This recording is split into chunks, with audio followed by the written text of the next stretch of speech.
Sean bienvenidos nuevamente a su curso de Educación para la Salud 2. El día de hoy vamos a tocar un tema nuevamente muy importante, como lo es el programa educativo. Y pues, si se recuerdan, en la clase pasada mencionamos ya generalidades sobre este programa. Si se recuerdan, habíamos hablado a qué grupo iba dirigido el programa, con qué personas podíamos establecer el programa. Habíamos mencionado que se podía ejecutar con mujeres, con infantes, con adolescentes, con adultos mayores, y también que podíamos establecerlo con personas enfermas y a los cuidadores de las personas enfermas.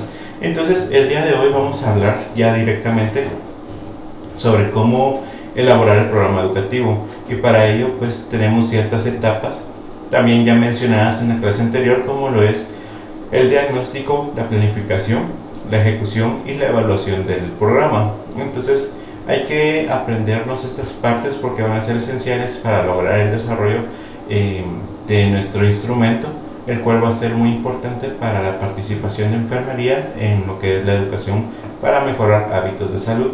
Entonces vamos a empezar con la definición del diagnóstico educativo. Nos dice que podemos conceptualizar el diagnóstico educativo como el análisis cuidadoso de las informaciones y datos que se tienen sobre el comportamiento humano en relación a un determinado problema de salud. Cuando trabajemos el diagnóstico educativo, ustedes ya han establecido diagnósticos como lo es el diagnóstico comunitario o el diagnóstico utilizado durante lo que es enfermería en su PAE, ¿verdad? Entonces, recuérdense que cuando ustedes hacen un diagnóstico, ustedes están conceptualizando toda la información recolectada previamente. ¿Qué quiero decir con esto? Cuando ustedes, por ejemplo, hacen un diagnóstico del proceso de atención de enfermería, tuvieron que hacer primero una recolección de datos, la valoración, ¿verdad?, que incluye observación, examen físico, revisión sistemática, lo cual les ayuda a ustedes para poder obtener qué información hay sobre diferentes hábitos en salud y sobre todo las deficiencias que podemos encontrar en este. Entonces es importante que toda esa información la analicemos y la desarrollemos cuidadosamente para poder obtener de esa manera un diagnóstico más verídico y más útil. Y además de esto nos dice que se tiene sobre el comportamiento humano en relación a un determinado problema de salud.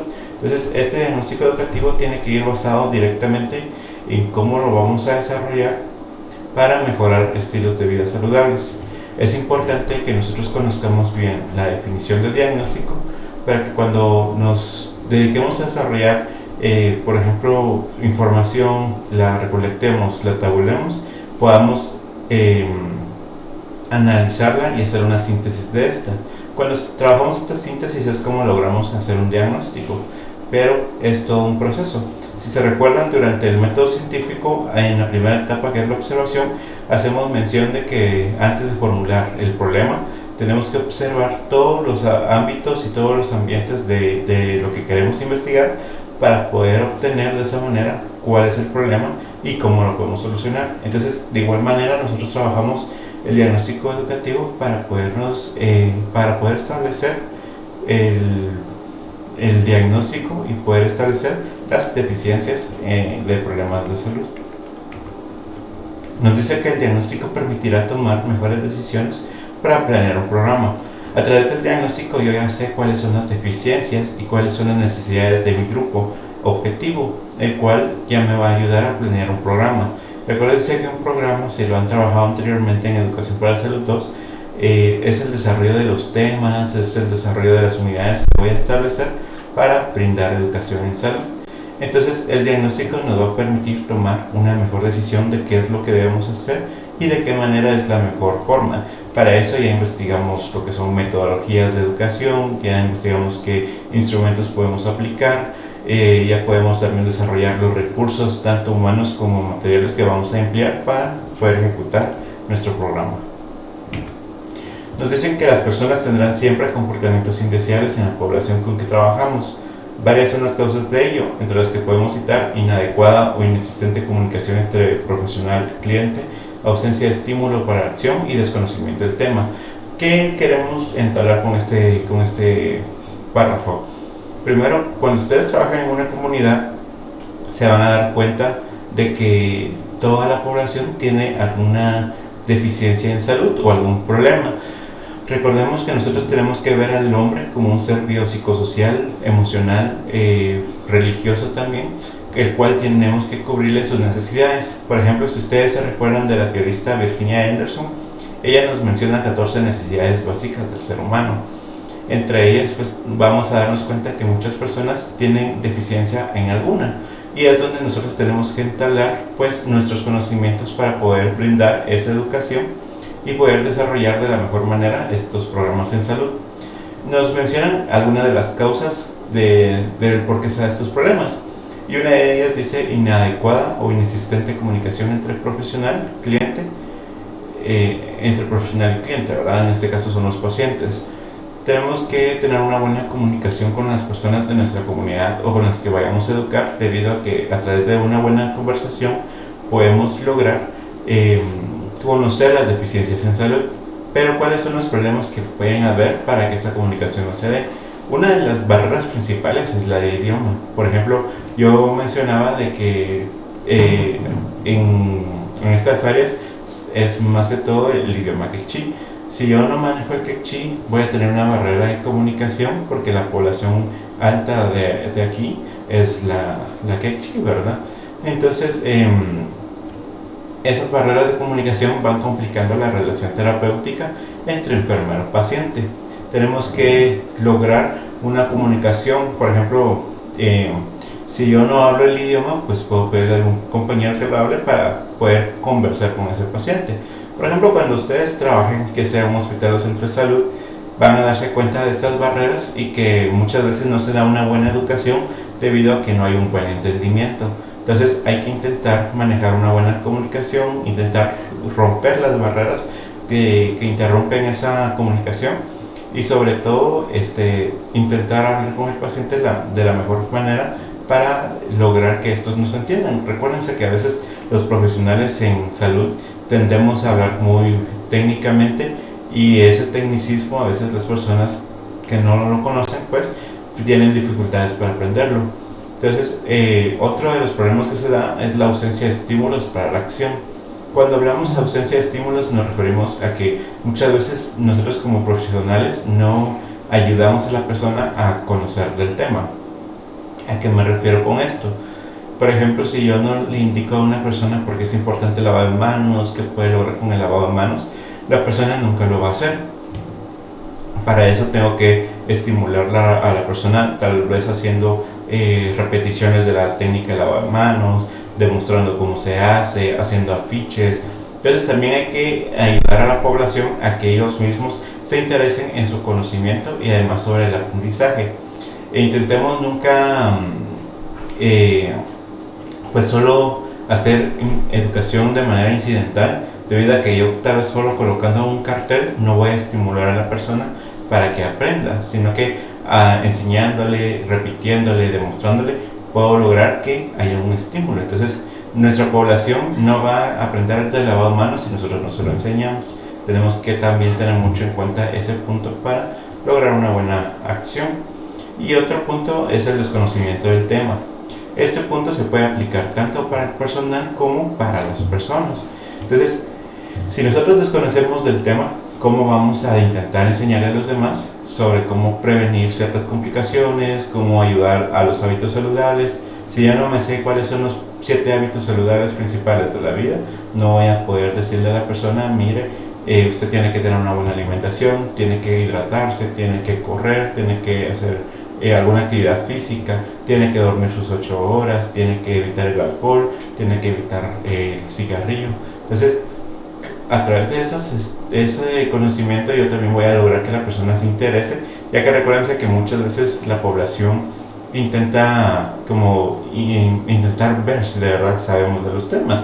Entonces también tenemos que tener muy desarrollado ese punto para no tener complicaciones con las personas que les querramos dar educación. Si yo les quiero hablar sobre el lavado de manos, tengo que intentar enseñarles cómo se realiza, pero para eso tengo que aprenderme yo bien cómo hacer el lavado de manos, y sobre todo por qué es importante, por qué se realiza, en qué momentos debo realizarlo, ¿verdad? Entonces vamos a continuar, y nos dice que no se puede realizar un diagnóstico educativo aislado del contexto socioeconómico-cultural en el que se desenvuelven los individuos con los que se trabaja. ¿Qué quiere decir esto? Yo no puedo trabajar mi diagnóstico educativo si yo no he investigado las actividades socioeconómicas culturales de la población, ya sea de un grupo objetivo que yo tenga ya planificado o de una comunidad en sí. Entonces tengo que hacer la investigación de estos a través de mi recolección de datos.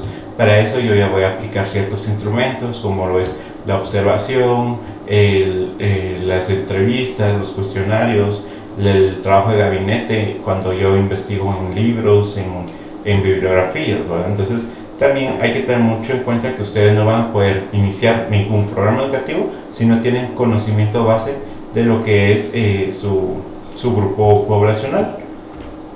Por esta razón es necesario hacer una recopilación de la información que nos da una visión más amplia de lo que está ocurriendo con la población, que es lo que les menciono, ¿verdad? Nosotros tenemos que intentar mantener mucha investigación para poder desarrollar los temas y las necesidades en salud básicas de nuestro grupo objetivo. Para ello yo tengo que estar muy bien fundamentado y tienen que tener las técnicas de recolección de datos muy bien presentes, ¿verdad? Para que cuando ustedes las trabajen y manejen, pues sea de la mejor forma y logren una buena recopilación de información. Es decir, que el planeamiento educativo, como cualquier otro procedimiento sistemático, exige informaciones precisas sobre los fenómenos en estudio. Esto quiere decir que para desarrollar su programa educativo tienen que tener información verídica, bien definida y sobre todo un análisis y una tabulación de estos datos para lograr formular cuáles son los problemas básicos en salud. Entonces, nuevamente, recordando el método científico, si ustedes ya realizaron su primera parte, que es la observación, ustedes ya pueden seguir a la segunda, que es la formulación del problema, que sería de esta manera, pues cuando nosotros ya sabemos cuáles son los problemas que hay en salud y ya los enlistamos. Y bueno, para nosotros recolectar datos tenemos varios elementos y estos son, lo primero, la caracterización general de la comunidad, la caracterización específica de la población y la identificación del componente educativo. Vamos a empezar a trabajar sobre estos temas para saber qué es lo que yo tengo que hacer con esto. Cuando hablamos de la caracterización general de la comunidad, significa que voy a tener que desarrollar y recolectar toda la información necesaria en base a la comunidad con la que yo voy a trabajar. Para ello yo debo emplear técnicas de gabinete, como es la investigación y la búsqueda de bibliografías. Estas bibliografías ustedes las pueden conseguir muchas veces en la biblioteca municipal o en la misma municipalidad, si en dado caso lo van a trabajar con una comunidad directamente. Si de lo contrario solo con la población, entonces ya es la caracterización específica de la población. Pero si es con una comunidad general, pues ya está la información, por ejemplo, de qué lugar pertenece a la comunidad, de cuál es originario su nombre, cuántos habitantes ha habido en los últimos del año pasado para ¿verdad? Que es muy importante. Como ahorita actualmente pues tuvimos el censo, tendría que haber un dato más actualizado.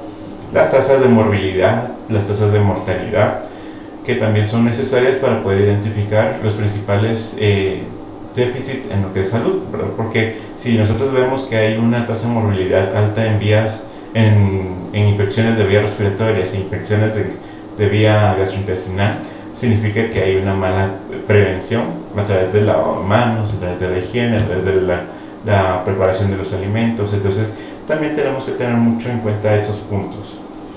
Cuando ya mencionamos la caracterización específica de la población, ya vamos a hablar directamente sobre la población con la que vamos a ejecutar nuestro programa educativo. Dígase, por ejemplo, mujeres, grupo de embarazadas, grupos de diabéticos, grupos de hipertensos, adolescentes, infantes. Todo va a depender también a quien queramos dirigir directamente el programa educativo. En estas especificaciones de la población yo ya hago mención de cuántos hombres y cuántas mujeres hay en el grupo, de qué rango de edades hay, de dónde son originarios también se puede mencionar, cuál es la religión, sus ingresos, ¿verdad? O a qué nivel académico pertenecen. Hablando de la identificación del componente educativo, yo acá ya también hago mención de, por ejemplo, cuáles son las necesidades en salud. Para eso tengo que identificar cuáles son los programas que yo tengo que dar y cuáles son las necesidades observables. Muchas veces, si los trabajamos con un grupo, siempre nos va a ver, ya sea la enfermera del centro de salud, del hospital o la directora de la institución donde vayamos a aplicarlo, nos va a hacer mención sobre algunas necesidades observables, y son las que nosotros tenemos que identificar para ver si de verdad son necesarias y sobre todo cómo implementar para poder lograr una buena educación.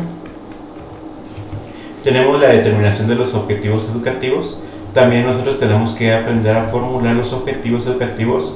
Como ustedes saben, existen generales y específicos, y que hay dominios diferentes. Sabemos que hay dominios de comprensión, de valor y de práctica. Entonces también pues vamos a tener nuestro apartado para enseñar cómo se realizan los objetivos educativos, para que podamos desarrollarlos de la mejor manera, ya que a través de los objetivos vamos a lograr cuál es el propósito de nuestro programa educativo y sobre todo cuál es la meta a trazar. Logrando nuestros objetivos, pues podemos hacer las conclusiones de nuestro programa y saber si se logra el objetivo en general, y sobre todo si a través de nuestras actividades vamos logrando los objetivos también específicos. Entonces son puntos también importantes a esclarecer cuando ustedes quieran hacer su programa, cuál es el objetivo general y de qué manera lo van a hacer a través de los objetivos específicos. Luego de ello tenemos lo que es la identificación de las variables que interfieren en la acción educativa. En este punto vamos a hablar de todas las barreras que intervienen para que se dé una buena educación. Muchas veces pueden haber barreras de idioma, barreras de comprensión debido al nivel académico. Entonces también tenemos que identificar estas variables, así como por ejemplo las vías de comunicación del lugar, porque otra barrera puede ser, por ejemplo, de que las personas no se acerquen al centro de salud porque les queda muy lejos, que algunas personas no llegan a las citas porque están en otra comunidad. Entonces también hay que identificar estas variables para saber qué puede interferir cuando nosotros queramos ejecutar nuestra docencia. Y por último tenemos la selección de temas sobre necesidades.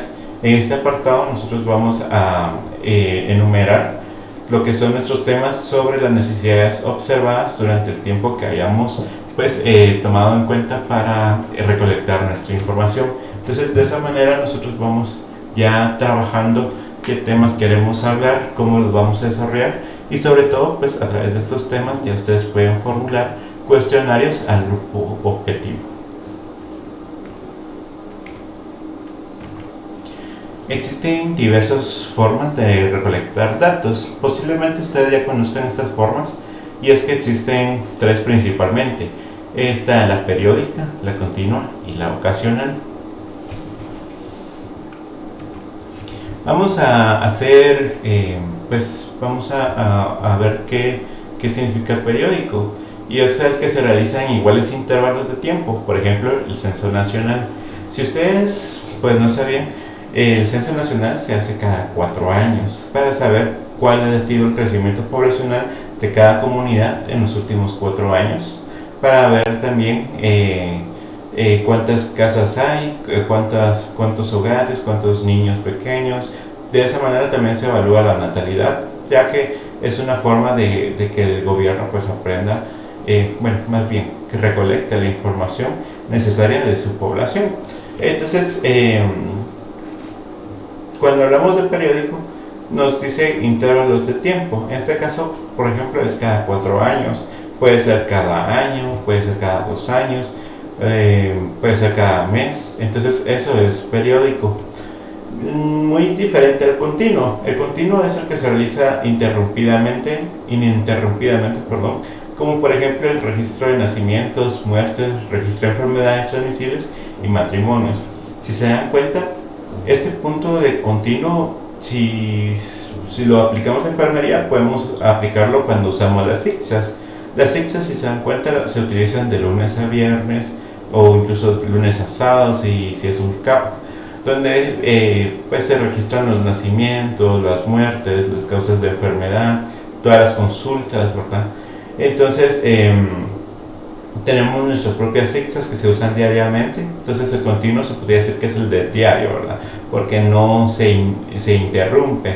Entonces eso quiere decirle que es constante. Entonces, para que lo diferenciemos bien del periódico, porque a veces podemos tener complicación en ambos, pero el periódico es que se hace en un lapso de tiempo determinado, mientras que el continuo se hace diariamente.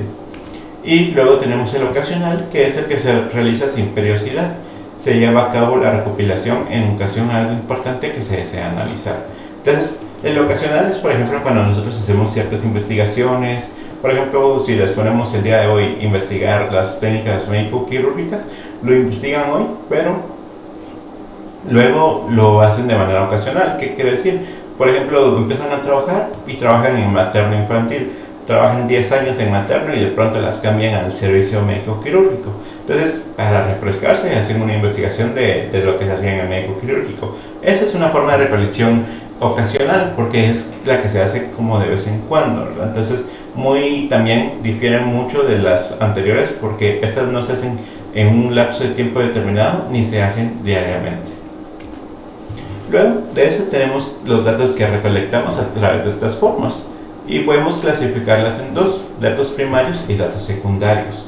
Si se recuerdan ustedes, los datos primarios corresponden a lo que son las personas que lo mencionan. Por ejemplo, esto lo aplicamos mucho cuando hacemos el proceso de atención de enfermería, y es de que los primarios son aquellos datos que nos brinda la persona directamente. Es cuando entrevistamos al paciente, cuando observamos, cuando aplicamos el examen físico. Mientras que los datos secundarios son aquellos que no corresponden al paciente. Dígase, por ejemplo, familiares, dígase, por ejemplo, el expediente clínico, otras fuentes de información que yo pueda recolectar sobre la persona. Entonces, aquí podemos tener estas dos definiciones. Datos primarios son los que se obtienen directamente de la población. Entonces, por ejemplo, si yo quiero saber cuál es mi población de diabéticos, yo voy y conozco a cada uno de mis grupos de diabéticos. Ya sé, por ejemplo, que son 14, los nombres de esos 14, qué edades tienen, qué religiones profesan. Entonces ya son datos que me da directamente la persona. Mientras que los datos secundarios son los que se obtienen de la información que ya existe en trabajos anteriores, en archivos, municipalidades, ministerios y otras instituciones. Esto también es muy importante, ya que hay que saberlo diferenciar bien, debido a que a veces, por ejemplo, creemos que porque nos da, por ejemplo, la información una persona sobre la comunidad es un dato primario, pero recordemos que sería un dato secundario cuando hablamos de una comunidad, debido a que pues la persona puede conocer cierta parte de la historia. Pero, por ejemplo, si ya buscamos en archivos de la municipalidad, ya está fundamentado el porqué de la población y todo. Pero cuando ya queremos hablar sobre grupos poblacionales, sí es directamente con las personas, con la población, y con datos secundarios serían aquellos que nos dan los demás. Por ejemplo, si yo quiero obtener datos primarios del club de diabéticos, voy con las personas que están pertenecientes al club. Pero si quiero datos secundarios, los busco, en este caso, pues en el centro de salud que tiene el programa del club de diabéticos. Entonces también esto tienen que diferenciarlo bien, pero como les digo, ya es algo que ustedes han trabajado en su proceso de atención de enfermería. Y luego tenemos los datos a recolectar cuando ustedes apliquen su programa educativo. Tenemos los aspectos demográficos. En ellos vamos a recolectar información de la población, la edad, el sexo, la procedencia y la natalidad. Cuando busquemos datos demográficos, recuerden que hablamos ya directamente, por ejemplo, del municipio. En dado caso, vamos a aplicarlo en una comunidad. Entonces, ya hablamos, por ejemplo, de la población total del municipio, la edad de los rangos, ¿verdad? De edad, el sexo, también podemos hacer una escala de rango de edad por sexo entre hombres y mujeres, la procedencia, la natalidad, cuántos niños nacen por año. También, pues, si los queremos aplicar directamente a la recolección de datos de un grupo objetivo, podemos ya mencionar, por ejemplo, cuánta es la población total del grupo. Por ejemplo, si lo aplicamos en un grupo de una escuela de básicos, tenemos una población de 230 alumnos entre primero, segundo y tercero básico, con un rango de edades desde los 13 años hasta los 15. Por ejemplo, si son una población de 150 niñas y 150 niños procedentes de la misma comunidad en dado caso, o si por ejemplo, el 90% de la comunidad originaria y 5% de tal comunidad y 5% de otra comunidad. También eso podríamos definirlo. La natalidad, pues en este caso no aplicaría, porque pues si lo vamos a establecer con un grupo ya directamente, pues no habría casos de natalidad. Luego tenemos los aspectos socioeconómicos culturales. Ya hablamos de otros aspectos como lo es la renta familiar, si es una casa propia, las condiciones de la casa, la estructura ocupacional, que es cómo se establece la familia, la religión, que la religión es muy importante que nosotros la tengamos en consideración, ya que recuérdense que como enfermeros vamos a trabajar con personas católicas, evangélicas, testigos de Jehová, personas de la Iglesia de Jesucristo, que son los que llamamos mormones. Entonces, ¿por qué es importante el conocimiento de la religión en las poblaciones con las que trabajamos? Básicamente es para no dañar la imagen o dañar, por ejemplo, la percepción de la persona ante ciertas situaciones. Por ejemplo, si hay una persona con anemia y que nosotros detectamos que tal vez es necesidad de una transfusión, no podemos decirle a la persona, mire, transfúndase de sangre si son testigos de Jehová. ¿Por qué? Porque no es parte de su ideología. Entonces, la religión es importante conocerla precisamente para esto, para evitar este tipo de situaciones que nos pueden incomodar tanto a nosotros como a la persona. También hay que ver si hay asociaciones dentro de la población, por ejemplo ONGs, grupos de mujeres, por ejemplo en algunas aldeas he visto grupos de mujeres indígenas, las cuales son asociaciones para el apoyo contra la violencia doméstica. Entonces hay que también tener conocimiento de algunas asociaciones que pueden haber dentro de nuestra población para poder abocarnos con ellas y tener también participación dentro de sus programas. La organización familiar, muy importante también conocer cómo se conforman las familias, porque a través de esto también detectamos el abandono en el hogar, el abandono hacia el niño, las deficiencias que puede haber cuando es dependiente solo una madre, debido a que, por ejemplo, pasa que tal vez la mamá está trabajando y queda solo el niño en casa. Entonces es muy importante también eso, porque vamos identificando qué familias necesitan intervención de enfermerías. Luego tenemos la recreación, que hacemos mención de, por ejemplo, cómo es su forma de recreación, pasatiempos, qué es lo que les gusta hacer. Entonces, también muy importante, costumbres y tradiciones, que yo siento que este tema es bastante importante junto con la religión, debido a que nosotros como personas tenemos nuestras propias ideologías, pero que como enfermeros tenemos que establecer una línea entre lo que yo considero correcto o no. ¿Por qué? Porque tal vez las costumbres de otras personas, pues, podemos tener problemas por la forma en que ellos piensan, por la forma de ideología. Entonces nuestro trabajo es hacer un poquito ahí, pues, muy personalmente, dejar nuestras cosas dentro y aquellas, pues, pensamientos de las demás personas, respetarlos, para llevar una buena relación terapéutica. Entonces, recuérdense que esto de religión y esto de costumbres y tradiciones va muy de la mano. Tenemos que tener cuidado en no establecer puntos de vista que tal vez no corresponden a la misma opinión de la persona. Trabajamos con grupos étnicos, que recuérdense que pues tenemos un país multiétnico, con muchas personas, y hay que también tener cuidado en no intentar como que persuadir a las personas por cosas que tal vez no son propias de su etnia.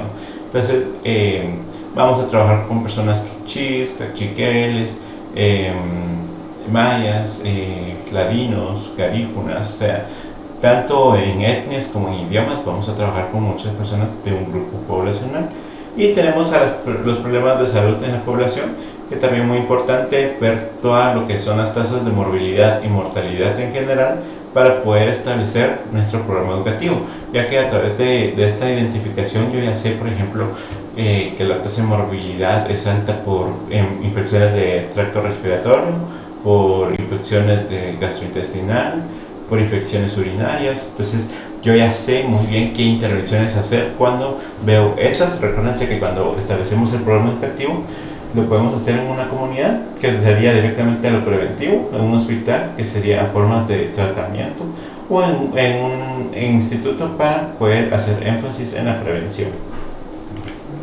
Personales, podemos hablar ya grupos de vecinos, organizaciones formales e informales, líderes formales e informales, vías de comunicación. Cuando hablo de vías de comunicación me refiero directamente a por ejemplo, ya sea por medio televisual, como por ejemplo internet, cable, teléfono, y también por vías de comunicación acceso, ya dígase por ejemplo carreteras, calles, transporte, si llega el transporte al lugar, cuánto cobran por determinadas zonas, ¿verdad? Por ejemplo, aquí en Cobán, cuánto cobra un bus de Santa Cruz para Cobán, de Chamarco para Cobán, de Cactic para Cobán. Entonces también es muy importante definirlo para poder lograr una buena ejecución de nuestro programa.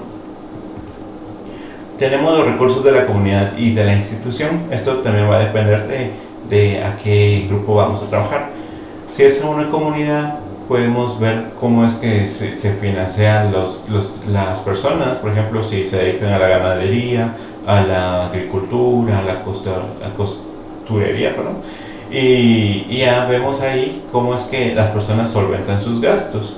Los humanos, por ejemplo, una comunidad, qué tipos de líderes hay, si líderes de la iglesia evangélica, líderes de la iglesia católica, líderes de un grupo mayas, como hay en algunas comunidades.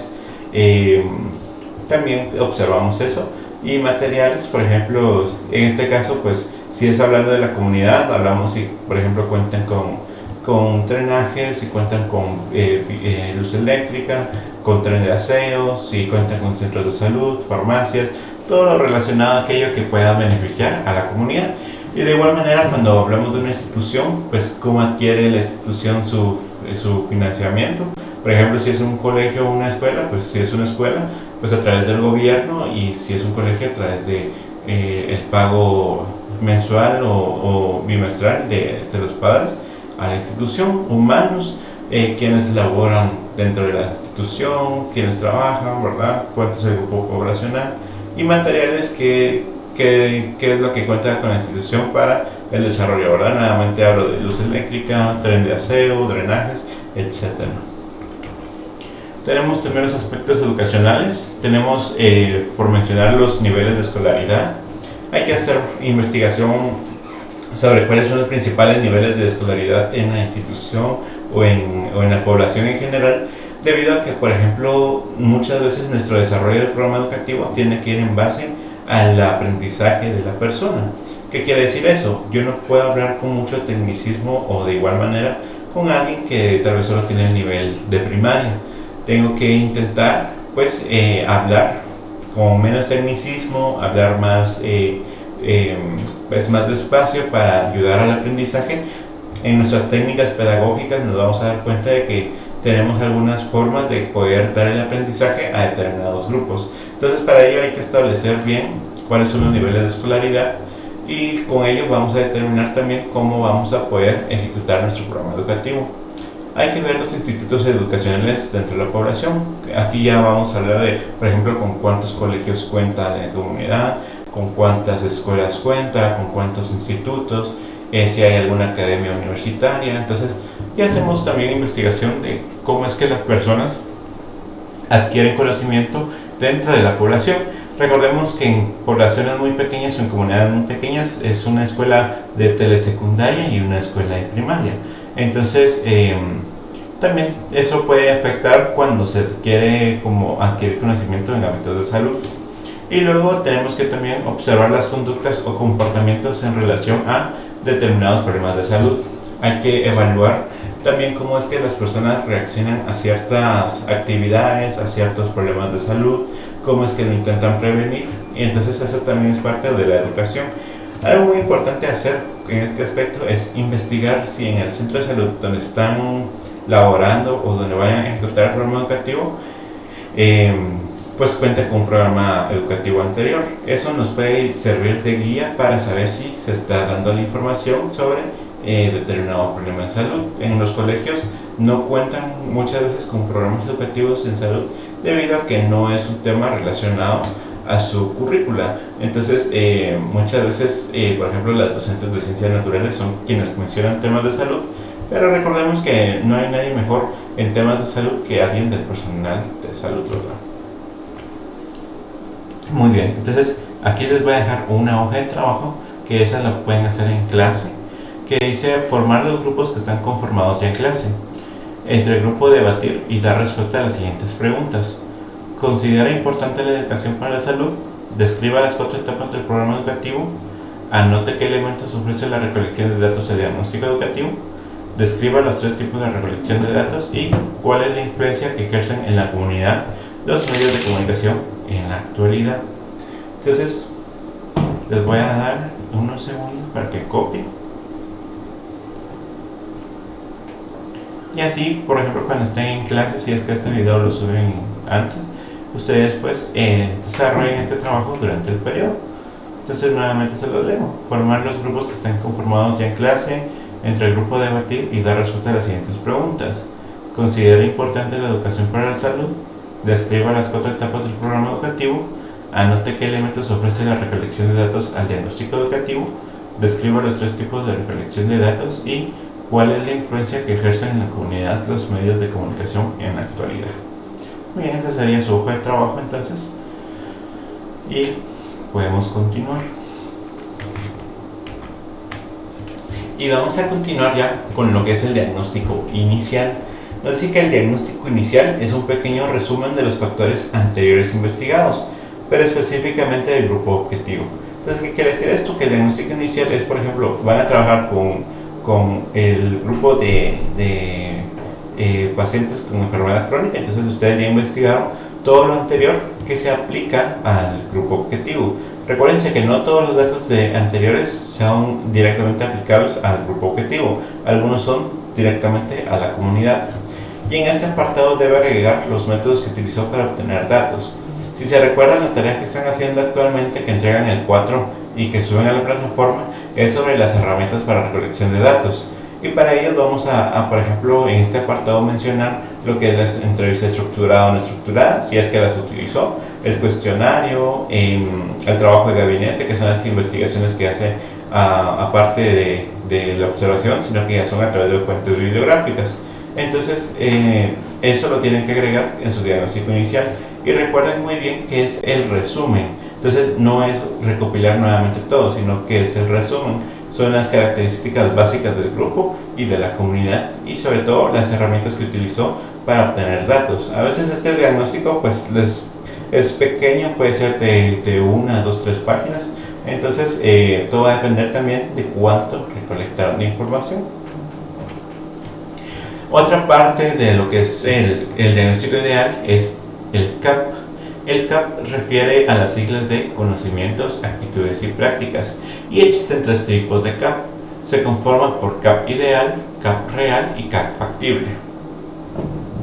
Entonces pueden copiar esos 3 para que ustedes se vayan recordando de que conocimientos, actitudes y prácticas, que se sigla como CAP, existen 3: ideal, real y factible. Y vamos a ver cada uno de estos.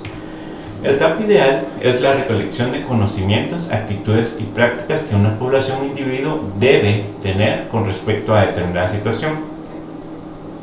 En este caso, que debe conocer qué actitudes deben tener y qué prácticas deben realizar las personas para eliminar un determinado problema de salud. Entonces, cuando hacemos mención de lo que es el CAP ideal, vamos a hacer énfasis en que este CAP es lo que debería saber la persona sobre el tema. Es lo que correctamente cada persona debe aplicar, tanto en conocimientos, tanto como en actitudes, como en prácticas. Aquí tenemos un ejemplo. Si tomamos el ejemplo de lavado de manos, lo ideal es de que todas las personas se realizaran el lavado de manos todos los días, antes de ir al baño, después de ir al baño, antes de comer, después de comer, después de hacer alguna actividad física, después de hacer alguna otra actividad correspondiente al uso de materiales, antes por ejemplo, antes de estornudar, después de estornudar, más que todo en las personas que por ejemplo tienen alguna gripe, es necesario que el lavado de manos sea constante, porque para eliminar los microorganismos que quedan en estas. Entonces, esto es lo ideal. Esto lo podemos manejar nosotros como el 100%. Si lo trabajamos como porcentajes, lo que nosotros deberíamos saber, tanto de conocimientos, actitudes y prácticas de lavado de manos, debe ser el 100%. Se supondría que el personal de enfermería tiene el 100% cuando aplicamos el lavado de manos. Pero venimos, cuando trabajamos con la población, a caer en lo que es el CAP real, que son los conocimientos, actitudes y prácticas reales de la población. Entonces, una población o individuo tiene en realidad con respecto a determinada situación. Entonces, caemos a este ejemplo, ¿verdad? Resulta que trabajamos con la comunidad y nos damos cuenta que de 20 personas, el 10, siendo la mitad, el 50%, no tienen conocimiento de por qué se debe hacer el lavado de manos, no tienen la actitud de importancia por el lavado de manos, ni tienen las prácticas constantes sobre el lavado de manos. Entonces venimos a darnos cuenta que de 20 personas que nosotros queremos hablarles sobre el lavado de manos, el 50%, que serían 10, las tienen así. Entonces eso sería el CAP real. Pero tenemos que es el CAP factible, que es una vez recopilada la información sobre el CAP ideal y el CAP real, se estará en capacidad de establecer discrepancias entre ambos. Los resultados de estas discrepancias nos darán las posibles alternativas de solución. Estas serán enlistadas en función de lo que es posible, según un estudio, que la gente conozca, las actitudes y prácticas que se pueden realizar. Entonces eso quiere decir que el CAP factible son cuando nosotros ya analizamos a la población que no tiene los conocimientos ideales de lavado de manos o de cualquier otro tema de salud. Entonces nosotros lo que hacemos es dar las posibles alternativas de solución, y una de ellas es nuestro programa educativo. Y cómo, a través de la ejecución de enseñanza, nosotros ya hacemos afiches sobre el lavado de manos, ya enseñamos por qué es importante el lavado de manos, para qué sirve, en qué momentos hay que hacerlos, cómo hay que hacerlo y la importancia de esto. Así vamos a ayudar, por ejemplo, en esta población de 20 personas, al otro 50% a que tengan conocimiento sobre cómo es el lavado de manos. Entonces, aquí tengo una imagen que es ya lo factible, lo que yo debo de hacer para que exista un buen lavado de manos y así logremos que la población quede en lo ideal, ¿verdad? Que sea al 100%. Ya enseñamos, ya mejoramos técnicas, ya demostramos y ya es propio de la población que sea constante el lavado de manos. ¿Cómo nos vamos a dar cuenta en este caso si ayudamos a que el lavado de manos viniera a prevenir enfermedades? Es cuando la tasa de morbilidad por infecciones respiratorias y por infecciones intestinales disminuye. Entonces eso significa que sí logramos que la población se interesara y conociera la importancia del lavado de manos. Entonces aquí tengo un ejemplo. Nos dice que para realizar el CAP usted debe de elaborar una entrevista formal. Tiene que formular por lo menos un total de 10 preguntas donde obtenga conocimientos, actitudes y prácticas del individuo. Esto se hace en relación a las necesidades básicas de la población. Entonces, por ejemplo, si ustedes al ver las necesidades básicas de la población se dieron cuenta que había déficit de conocimientos en lavado de manos, de higiene personal, de higiene de los alimentos y de cómo realizar la purificación del agua, entonces ustedes hacen un cuestionario de 10 preguntas mínimas. Pues, a veces trabajamos 9 preguntas de conocimientos, actitudes y prácticas. Entonces aquí tengo unos ejemplos de cómo se hacen. Las de conocimiento, recuerden que queremos saber si la persona tiene el conocimiento de responder qué es, ¿verdad? Entonces, por ejemplo, aquí preguntamos, ¿sabe usted qué es el lavado de manos? De actitudes, intentamos ver el valor que le da la persona hacia el tema, porque considera que es importante el lavado de manos. Y de prácticas es cuando queremos ver las habilidades motrices de la persona, cada cuánto se lava las manos, cómo realiza el lavado de manos, puede ser otra pregunta. Esto podemos trabajar, por ejemplo, yo he trabajado 3 preguntas de conocimientos, 3 de actitudes y 3 de práctica, esto para poder evaluar los conocimientos básicos de la población. Y nosotros lo que hacemos es este cuadro. Es un cuadro donde ustedes pueden observar que se englosa lo que son las preguntas de conocimientos, actitudes y prácticas en este apartado de cuestionamiento. Luego está el CAP ideal, que es lo que la población debería responder al cuestionamiento, que si se dan cuenta a la par hay un porcentaje. Y en los que les digo, el CAP ideal va a ser el 100% en total a la población. Luego tenemos el CAP real, que el CAP real pues es la misma respuesta al cuestionamiento, solo que a la par está el porcentaje de cuánto fue el porcentaje de población que respondió correctamente. Por ejemplo, si nos ubicamos aquí en la pregunta 4, dice, aquí tendría que decir cuáles son las enfermedades gastrointestinales. La respuesta ideal de las personas sería diarrea, amebiasis, paludismo, tifus, fiebre tifoidea, gastroenteritis, entre otras, que eso va a ser el 100%. Luego tenemos la respuesta del CAP real. Tenemos que la respuesta tendría que ser diarrea, amebiasis, paludismo, tifus, fiebre tifoidea, gastroenteritis.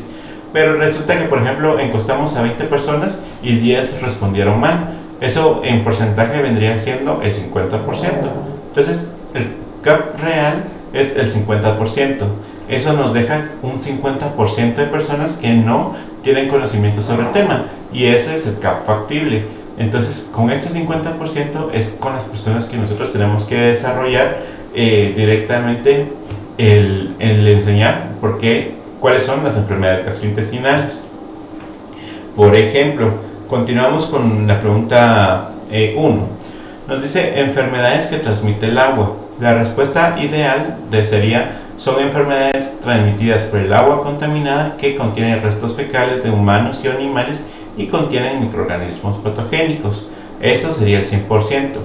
Pero ustedes realizaron su encuesta, se la pasaron a las 20 personas y resulta que 15 personas respondieron correctamente. Eso es un buen porcentaje. Entonces, las 15 personas equivale al 75%. Y son enfermedades transmitidas por el agua contaminada que contienen restos fecales y humanos o animales y contienen microorganismos patogénicos. Entonces ya tenemos el 75% de las personas que tienen el conocimiento real. ¿Eso qué quiere decir? Que las 5 personas restantes, que equivalen al 25%, no tienen este conocimiento, y por lo tanto a ese 25%, que son esas 5 personas, yo tengo que hablar el por qué las enfermedades que se transmiten por el agua, por qué se transmiten, cómo se transmiten, ¿verdad? Entonces, para nosotros tener estos porcentajes, pues hacemos una fórmula muy sencilla. Yo creo que no la tengo acá, pero la fórmula es, por ejemplo, respuestas correctas dividido la población en general multiplicado por 100. Entonces, por ejemplo, si yo tengo una población de 25 personas, hago esta pregunta: consumo de agua purificada.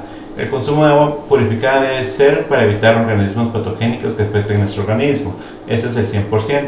Entonces, de esas 25 personas, resulta que, por ejemplo, 8 me respondieron bien. Entonces, hago 8 dividido 25 por 100. En este caso me daría 32. Entonces, supongamos que acá está el 32. El 32% es el que tiene la respuesta correcta, que serían 8 personas. Eso deja al restante, sería el 68% el que no tiene conocimiento sobre el tema o sobre la respuesta en principal, y con ese 68% yo tengo que establecer mi programa educativo. Entonces, así es como nosotros vamos realizando nuestro diagnóstico inicial. Recuerden que esto es parte del diagnóstico inicial, es muy importante, y por ello es de que ustedes ahorita están haciendo su recolección de datos para saber cómo hacer un cuestionario. Entonces, trabajamos estos cuestionarios, tenemos que tener ubicado nuestra población, nuestros temas, y ya nosotros hacemos entonces, en base a las respuestas correctas y negativas, desglosado, que es exactamente lo mismo. Por ejemplo, el tema principal que quieren ustedes educar, el cuestionamiento, la aplicación a las personas, los porcentajes y las necesidades que hacen falta. Entonces, ahorita tal vez no les haya quedado claro directamente lo del CAP, pero vamos a trabajar más adelante con él en la siguiente clase para que nosotros podamos desarrollarlo. Ahorita, por ejemplo, ustedes me van a entregar lo que es el trabajo de herramientas de recolección de datos, y a través de conocimiento de eso ya vamos a poder entonces empezar nuestro programa educativo.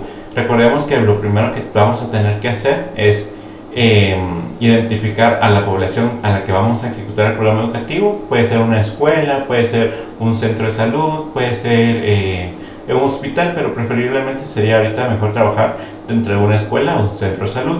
Identificar a la comunidad, la población a trabajar, y ya cuando tengamos conocimiento de cuáles son las necesidades en salud de esa población, ya vamos a establecer un cuestionario.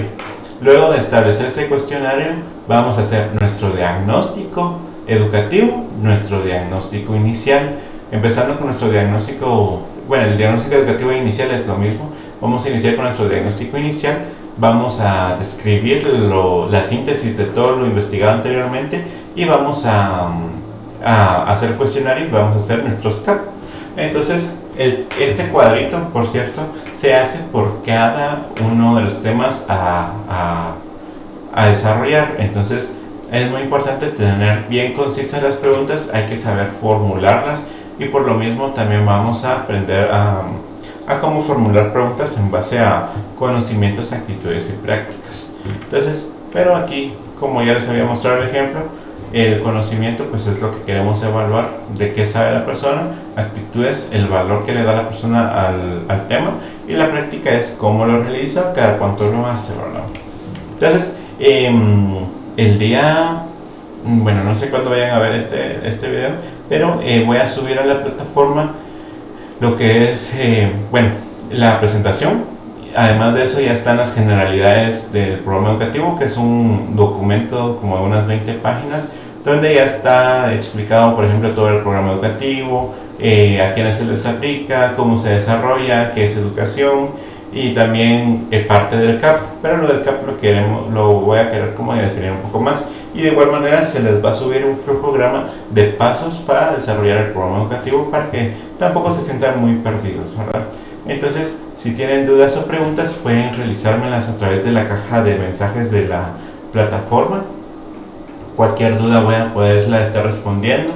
Y además de eso, pues a partir del 31 de enero, ustedes ya pueden subir su trabajo de la guía de trabajo número 2, si no estoy mal, que son las herramientas de recolección de datos, para que así ustedes ya, si lo tienen, pues no lo puedan subir de una vez, y así podemos calificarlo.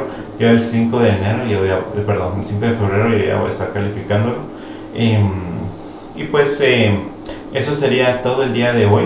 Nuevamente los invito, por favor, a que si tienen dudas o preguntas, me las formulen, lean y piensen, para que ustedes puedan formular bien sus dudas, porque yo sé que todo esto va a empezar a surgir dudas, van a tener preguntas, y es importante que ustedes puedan comunicárnoslas para que yo pueda respondérselas, y así podamos avanzar en el programa educativo. Entonces, sin ninguna otra particular, pues terminamos el día de hoy la clase. Los espero en el siguiente sábado, y pues espero que podamos ya mirarnos. Que tengan una feliz tarde y nos vemos.